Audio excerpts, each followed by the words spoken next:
Trading મિત્રો આપણે live stream ચાલુ હતી ત્યારે ઘણા લોકો કોમેન્ટમાં ને ચેટમાં કહેતા હતા કે આપનો વોઇસ નથી આવતો. નકામું જ છે ને. પણ ખરેખર અમારી થોડીક મજબૂરી હોય કે વોઇસ અમે ના આપી શકતા હોય. યુટ્યુબના રૂલ્સ મુજબ અમારે કોપીરાઇટ આવી જાય ચેનલમાં, અને એક ચેનલ આપણી એવી રીતના ઉડી ગઈ છે, એટલે વોઇસ આપણે ટૂંકમાં ના આપી શકીએ. પણ તમારે અમારા અવનવા રાસ જોવો હોય, માતાજીના જે ભક્તો હશે એને બધાને ખબર જ હશે કે આ ખાલી એક્શન અને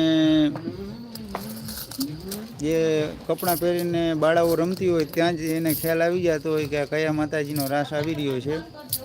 અને અમારે અવનવા રાસ જોવા માટે તેમજ અમારા કોમેડી વિડીયો જોવા માટે farming vlog, village life vlog, civil construction vlog, lemon garden vlog, Hindu temple vlog તેમજ